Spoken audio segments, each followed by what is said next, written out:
A little pop music, a little bit of glitter, a little bit of guts. We're talking with singer-songwriter Chappell Roan, who is being called pop's next big thing. She's also being called an absolute favorite by Elton John.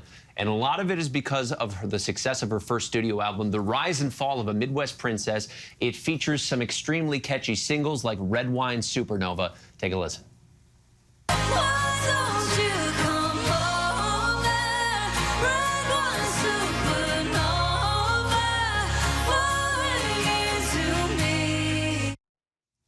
It's a jam. Pop powerhouse Chappell Roan, thanks so much for being here. Thank you. Wonderful to meet you. Thank you. You too. One of my favorite things to do at the end of every year is read the best of lists of albums and songs, and you could not find one that did not have that song on it. Thank you. That was crazy, yeah. I'm sure. Well, I mean, that's just my first question. With all of this success and the praise, I mentioned the Elton John praise. There's no better endorsement. How does it feel riding the wave right now? I feel very prepared. I've been doing this for a decade. Yeah. I've been through like a major label deal already and dropped, and then another major label deal. So I think if this were to happen when I was hoping it would happen when I was like 17, I wouldn't be able to enjoy it. So I'm really able to enjoy it because I feel ready. You were discovered from YouTube first.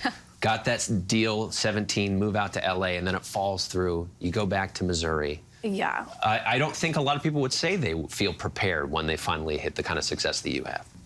In 2020, I ran out of money like everybody did, and I was a barista working the drive-thru back in Missouri, and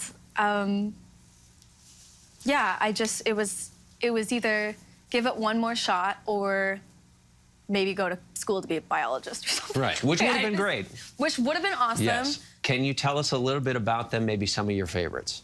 Oh, well, I just started doing themes because I love dressing up. I want any excuse to dress up.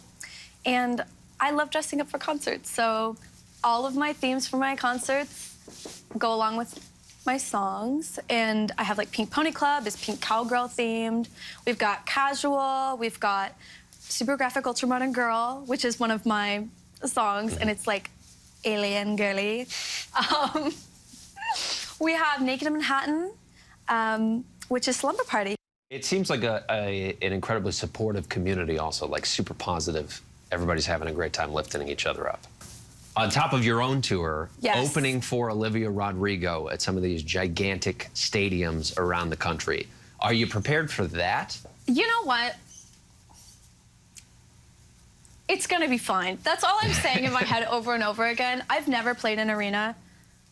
I am so grateful to be able to do this. And I think once I do it once, it'll be fine. But it's scary to think about 20,000 people. Everyone says that has played an arena that you can't see past the first 1,000 anyway, so it doesn't really matter. The album, The Rise and Fall of a Midwest Princess. You're from Willard, Missouri. Population about 6,000. I'm sure it's a wonderful place. Shout out to your grandmothers that watch Good Morning America today. Thank you, grandmas. I don't know that a ton of pop superstars come out of Willard, Missouri. How do you feel like it shapes you and your songwriting? I think that the pendulum swung. I was so like scared and just like so reserved, and I just wanted to do everything right all the time and not ruffle any feathers. And I think the second I left, the pendulum swung so far that I was like, oh, no, no, no. I'm out and proud. And also, I'm gonna be a drag queen. And also, I'm gonna say the raunchiest lyrics you've ever heard. My grandmas like maybe aren't like stoked on that part, but they like when I dress up. Listen, it's a give and take.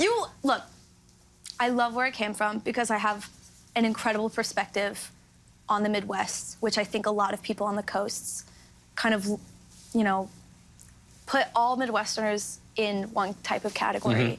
But there are drag queens, there are people who are trans, there are massive queer communities that are just kind of hidden away in these teeny tiny towns, and I feel like that's who my real community is, and I feel like that's what the community feels like at the shows. All the people who maybe aren't allowed to be out and proud all the time. Right, and I know that you've done some shows specifically designed to raise some money for some of those groups. Can you tell us a little bit about that? Yeah. So I did like a fundraiser for my hometown one of the like queer charities there, but a portion of every ticket for my past tours has actually gone to a New York City Black trans charity called For the Girls. And I just think it's important to give back to the queer community. They give everything to me. It's like, it's my duty, I feel like, to give back to the community. Hello again to your grandmothers. The album is The Rise and Fall of a Midwest Princess. You can listen to it anywhere you stream your music. It's Chappell Roan. Thanks so much for being here. Hi, everyone. George Stephanopoulos here. Thanks for checking out the ABC News YouTube channel. If you'd like to get more videos, show highlights, and watch live event coverage, click on the right over here to subscribe to our channel. And don't forget to download the ABC News app for breaking news alerts. Thanks for watching.